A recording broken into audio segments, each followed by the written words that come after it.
Notre époque n'est pas ordinaire, à plusieurs titres.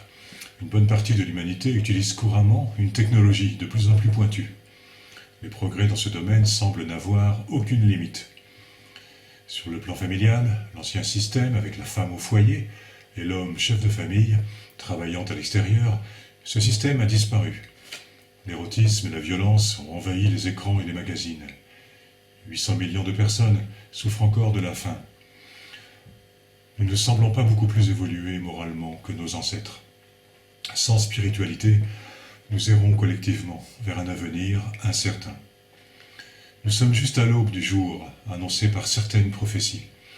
La fin des temps est devant nous, en tant que phase de transition, entre notre civilisation déclinante et l'émergence d'un nouvel âge d'or. Nous sommes arrivés à la fin d'un grand cycle de 26 000 ans.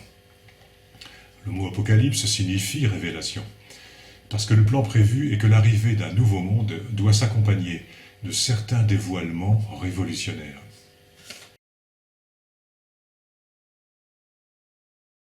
La société est décadente. Quasiment personne n'enseigne les valeurs morales. Les gens sont moins intelligents qu'avant. Ils sont conditionnés par les médias et contents de l'être pour la plupart. Les femmes et les hommes politiques sont au service des banquiers, des trusts industriels, des milliardaires. Les vaccins vont contribuer à dénaturer l'humain avec la nourriture industrielle, la pollution électromagnétique, la pollution de l'air, la télévision. Comment les choses pourraient-elles changer? Il faudrait que le peuple reprenne véritablement le pouvoir. Cela peut se faire avec de l'exaspération et de la rancœur, par la violence anarchique d'une révolution, ce qui n'est pas souhaitable. Il serait préférable que des millions de personnes s'éveillent à la réalité de la situation et exigent un changement de la structure. On n'y est pas. Il faudrait pourtant, parce que la situation risque d'être de pire en pire. Les super riches mènent le bal à leur profit en écrasant le peuple. Une catastrophe financière menace.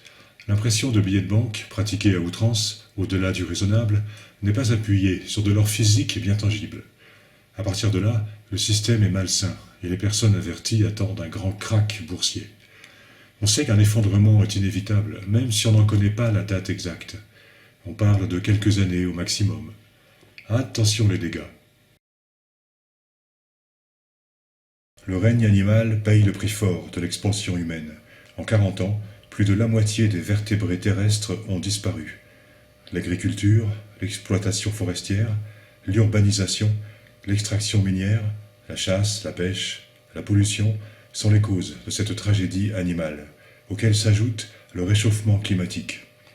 C'est-à-dire qu'à la surface de notre planète, les humains se reproduisent frénétiquement avec leur désir de surconsommation égoïste.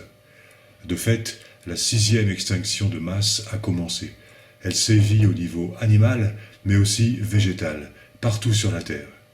Question: quand toutes les forêts et tous les animaux auront disparu, quand les océans seront vides, qu'arrivera-t-il aux milliards de gros parasites humains?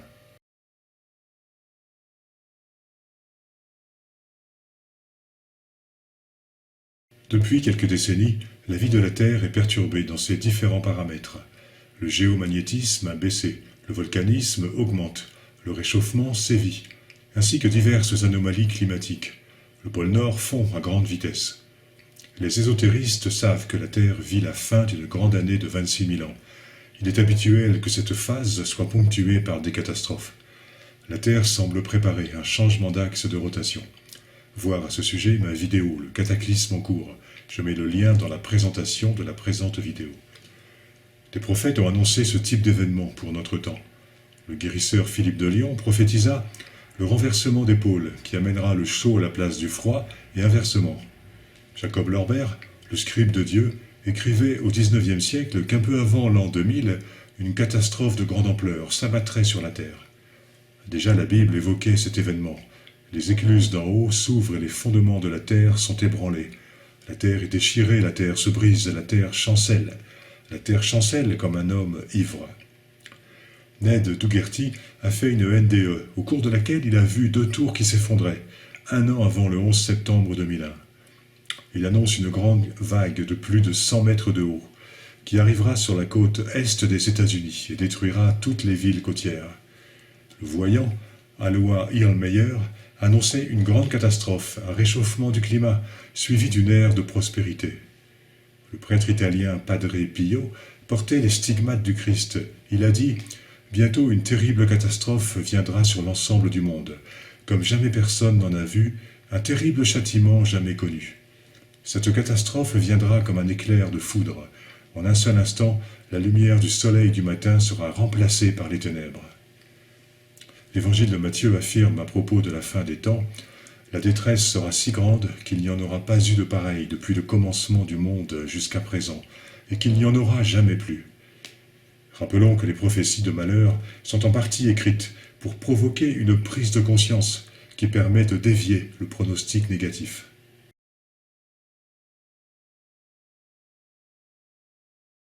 L'évangile de Matthieu annonce également « Vous entendrez parler de guerre et de bruit de guerre. Gardez-vous d'être troublés, car il faut que ces choses arrivent. Mais ce ne sera pas encore la fin. Une nation s'élèvera contre une nation et un royaume contre un royaume. Et il y aura en divers lieux des famines et des tremblements de terre. De nos jours, les grands pays disposent de l'arme nucléaire et certainement d'autres armes technologiques dont nous n'avons aucune idée. Une troisième guerre mondiale provoquerait des dommages colossaux à tous les niveaux. Si des centrales nucléaires étaient touchées, la vie sur la Terre serait en péril. Les prophéties affirment qu'après la phase de perturbation et la fin de notre civilisation décadente, un nouveau monde harmonieux arrivera. Il s'épanouira sur une terre régénérée.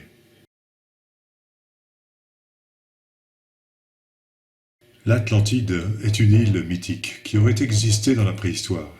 Elle aurait porté une civilisation florissante et idéale, avant de sombrer en un jour et une nuit au fond de l'océan Atlantique. Le philosophe grec Platon est essentiellement l'inventeur de cette histoire. J'ai commencé à faire des découvertes sur les châteaux des rois de France et dans les cathédrales il y a plus de 25 ans. J'ai découvert que les grands monuments du passé contiennent un code que l'on peut retrouver et déchiffrer. Quel rapport avec l'Atlantide ? Une partie de mon travail mène à l'idée que l'Atlantide n'était pas un mythe, mais bien une réalité, et que les rois de France possédaient les preuves de son existence réelle. Mes découvertes révolutionnaires ont été restituées dans des livres que moi et d'autres ont écrits, ainsi que dans des vidéos, bien souvent disponibles gratuitement sur Internet. Ici, dans la Galerie des Glaces de Versailles, Louis XIV est représenté en roi Atlante, arborant le trident de Neptune, le dieu de l'Atlantide. Ici, Louis XIV reçoit le caducée d'Hermès, le dieu de l'hermétisme, la science secrète. Le roi s'affiche en initié, qui va coder son château de Versailles. Ce type de personnage décoratif s'appelle en architecture un atlante. Étrange, n'est-ce pas? Il porte un grand tissu, un drap, mot qui signifiait linceul. Effectivement, les Atlantes, les habitants de l'Atlantide, sont morts. Encore à Versailles, le dieu de l'Atlantide Neptune tient bizarrement son trident. Tout est codé et signifiant, rien n'est le fruit du hasard. Ici, Neptune va tuer un cheval, animal dont il est pourtant le créateur. On a le symbole de la fin de l'Atlantide.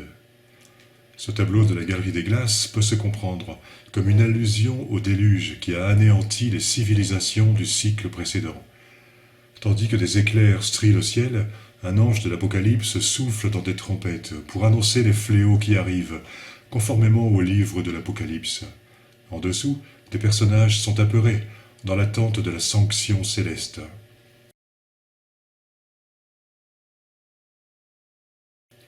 Ne trouvez-vous pas ces visages plutôt étranges? Ils symbolisent la catastrophe qui a anéanti les civilisations à l'époque de l'ère du lion. Regardez comment cette femme à la fois danse et tombe, pour symboliser la chute d'une civilisation axée sur les plaisirs matériels, comme la nôtre. Mon travail devrait permettre, le moment venu, de découvrir certains dépôts cachés, en relation avec les emplacements de certains monuments. L'Arche d'Alliance sera ainsi retrouvée, ainsi que des preuves de l'existence réelle de l'Atlantide. Du fait de l'aspect révolutionnaire des artefacts concernés, cela ne pourra se faire que lorsque le présent système culturel sera tombé. Les trésors ont été mis en place pour être retrouvés au début de la prochaine civilisation, qui en sera digne.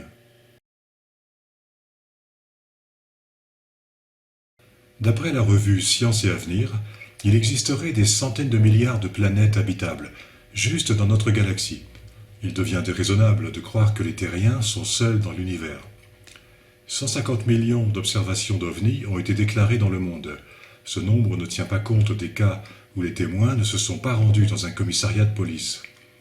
L'existence des extraterrestres semble une évidence. Elle se déduit aussi des témoignages d'humains bien terrestres qui ont eu des contacts avec eux, et de la présence des énigmatiques crop circles qui proposent leurs messages codés. Quant aux milliers d'enlèvements d'humains par des extraterrestres du type petit gris, ils doivent être réels, puisqu'on retrouve parfois dans les corps des abductés des petits objets, de mystérieux implants. Mon travail sur l'architecture du roi François Ier m'a amené à constater que cette affaire manifeste des connaissances anachroniques pour le XVIe siècle. Comment certaines dispositions cartographiques ont-elles été mises en place, à une époque où les cartes précises n'existaient pas? Par ailleurs, j'ai constaté la présence de l'unité de mesure mètre. Comment le mètre ou le kilomètre pouvait-il être utilisé par les bâtisseurs 3 siècles avant son officialisation? Une réponse possible est que la royauté française a eu des contacts avec des extraterrestres qui auraient participé à la création du code. De plus, toute une facette de mes découvertes se réfère au phénomène OVNI et à des êtres extérieurs à notre civilisation. Il y a ces étranges créatures hybrides qui correspondent tout à fait à des humanoïdes extraterrestres.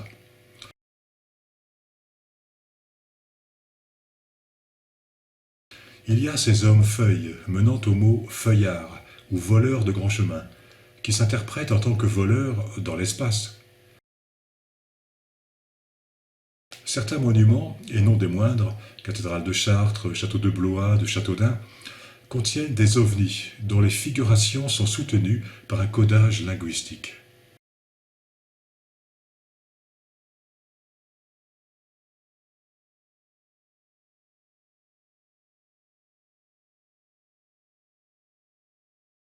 Jésus a-t-il vraiment existé? Oui, puisque certaines de ses représentations sont codées. Une bonne hypothèse, quant à l'énigme posée par Jésus, est que cet homme était un extraterrestre, qui appartenait à une humanité parallèle à la nôtre. Il serait venu en mission sur la Terre pour enseigner l'importance de l'amour inconditionnel. Il aurait vraiment accompli des miracles et serait vraiment ressuscité. Ceci étant possible à la fois de par sa grande élévation spirituelle et par sa structure génétique supérieure à la nôtre. Je n'ai pas l'impression que voir en Jésus-Christ un extraterrestre le rabaisse ou le dégrade, en aucune façon. Il reste le Messie, le Fils de Dieu, notre grand frère, parfaitement réalisé spirituellement. Simplement, cette hypothèse donne un recadrage plausible au personnage biblique, et elle est quasiment la seule à le faire. Après la résurrection, il se serait élevé dans le ciel et aurait disparu, c'est-à-dire qu'il serait monté dans un vaisseau spatial et serait retourné chez lui. Il est toujours vivant. Les évangiles et le livre de l'Apocalypse ont annoncé son retour à la fin des temps. Vous verrez le Fils de l'homme siéger à la droite de la puissance et venir avec les nuées du ciel. Comme l'éclair resplendit et brille d'une extrémité du ciel à l'autre, ainsi sera le Fils de l'homme en son jour. Il doit revenir et régner sur la terre pendant 1000 ans. Certaines représentations anciennes du Christ sont codées.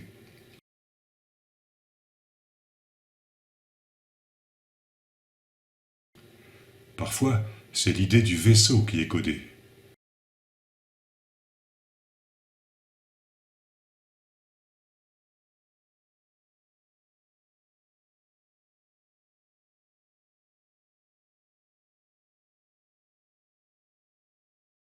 Le Christ de Vézelay contient une information sur l'époque de son retour, au début de l'ère du Verseau.